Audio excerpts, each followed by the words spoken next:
knitters, I am going to be showing you my favorite provisional cast on here for socks.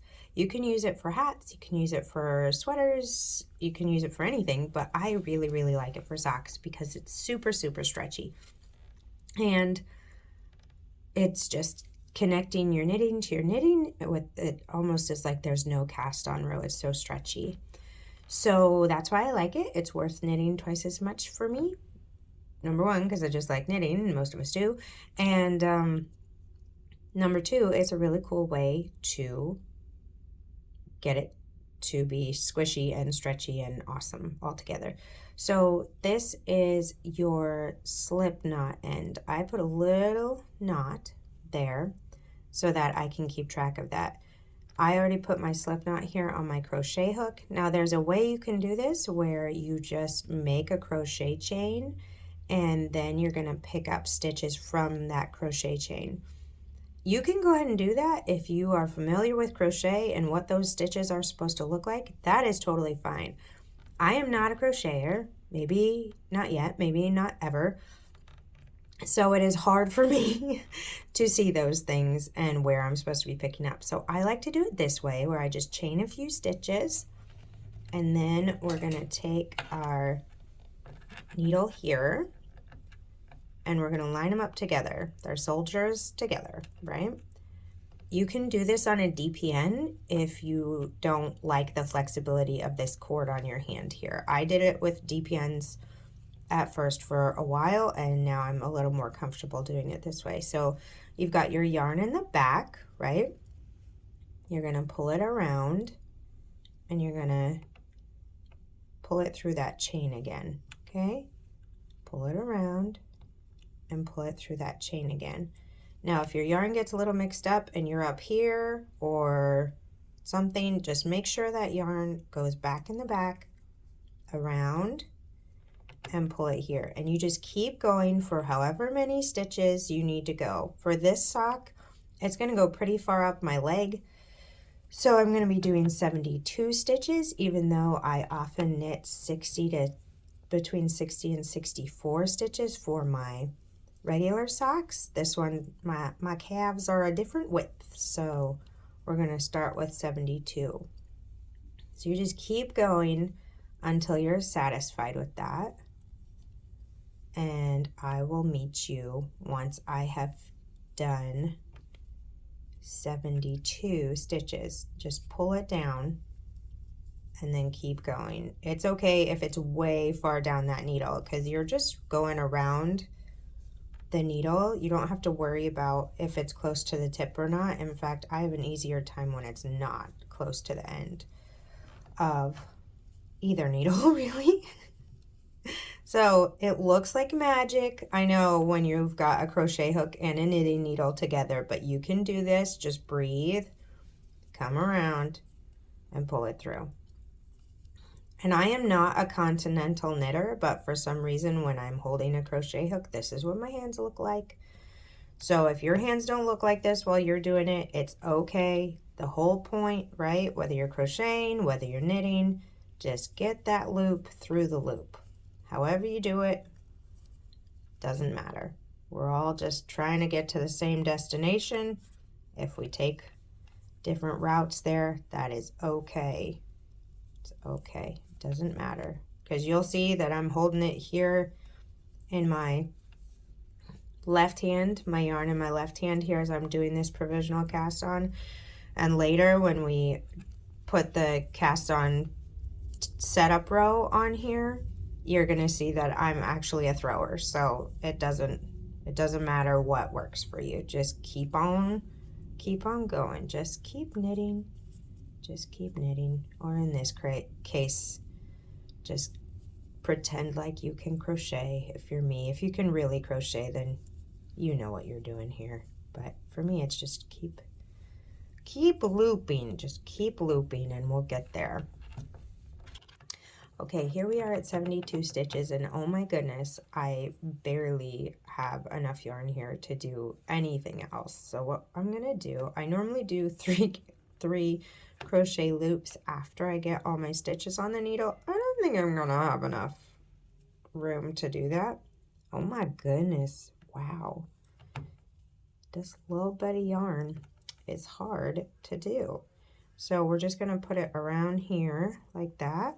See, 1, and maybe we'll get 2. Wow, I split that one. We're just batting 1,000. So I'm just going to pull this through super loose, guys. This is going to stay super loose because you're going to come back and you're going to want to be able to unpick that. Now, obviously, my non-slip knot end and my slip knot end are easy to differentiate even just because of the size of the tails, but in an ideal world they would be hard to recognize against each other. Now what you're going to do is as you can see, I'm not joining this in the round. I'm not working with this last stitch that I just did. What I'm working with is I'm sliding this back over to my...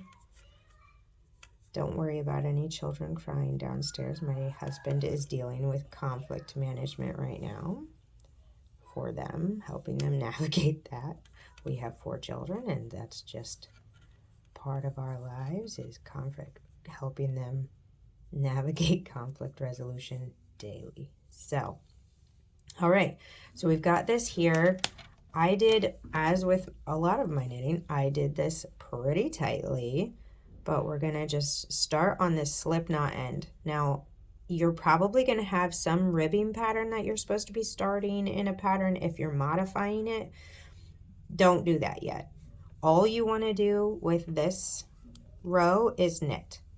Because, friends, if you don't, this provisional cast on will not unzip for you. If you start doing knit, purl, your live stitches are going to be twisting these provisional cast on stitches, and that is not what you want. You just want straight knitting this time, and then you're going to go into your ribbing pattern. So just knit all the way across here, and then once you get to the end, then you can join in the round. And it's going to be super easy to know where your beginning of round is here, because there's going to be a gap and like tails hanging off and stuff, which is great, because you won't need a stitch marker for a while. At least that's how I do it. It doesn't really bother me to have these ends hanging on, and you don't necessarily want to deal with this tail right now anyway. On the other video of how to join your provisional cast on together, I can show you how, I do show you how to weave in that end as you go if you want. Or you can just join your rows together and then weave it in if that makes you more comfortable. It's however you feel like doing it, but I would advise not weaving in that end until you at least get to joining this cast on setup round with the last round of your cuff. I'm saying because this is for a sock, but whatever it is that you are wanting to be super stretchy and double thick. It's going to be super great. I will meet you at the end of this round and show you. Wow, I am super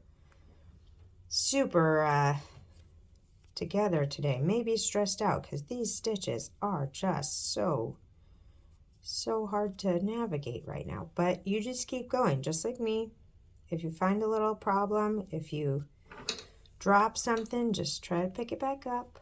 If you have some super tight stitches on here like I do this morning, just keep going, because what matters is that there's room. What's happening is this provisional cast on is making room for your stitches to be the same size as what a regular row would be for you. You don't want, the whole point of the provisional cast on is so that your cast on row, which technically this is going to be your cast on row, even though we're calling it the setup round here, because the provisional cast on is going to be leaving us once we put it together, right? And you don't want these little tight things to have to go into. If you did a regular cast on, you would have less room, especially if you're a tight knitter like I am in this moment. you don't want this little space to be what you're knitting into. You want this big of a space to be what you're knitting into. And so by the time you get to that round, it'll be a lot easier for you to have that stretchiness, to have that kind of seamless look on the outside, so that because you've started with your stitches being the same length as a regular stitch instead of it being this like some other cast on business. Okay, here we are with our last 4 stitches here. I'm just going to knit through those and be reminded of this itty bitty yarn tail that we have here. I am so glad we even made it, guys. But if in the future, whoa, got a little flippy there. If in the future you find that you picked a yarn that wasn't long enough, technically you could just knot it together. It's just waste yarn, so it shouldn't be that big of a deal because you're going to be removing it anyway. So here we go. So we've got our setup round here, which you can see is all knit stitches. See? We've got all our purl bumps in the back here. And now I'm going to go join in the round and start with my ribbing pattern here. Okay, so I'm going to do my little knit, purl, and keep going with my knit, purl. And you can tell that that first stitch is super loose because I'm not dealing with that tail. I'm not dealing with it. I'm not dealing with that tail until it is time for me to join this row and the last of my cuff rows together. I'm not dealing with it, but I do want it to be not a weird stitch, so I'm going to kind of tighten that up, right? So you just keep going with your ribbing now. You're going to have, for this one, it was a 1x1 rib, so there's that, and then there's my beautiful seam on the inside. See how it just lays so well when you join it together. This is a colorwork sock by Katie Anders. It's called the Snowy Day Socks.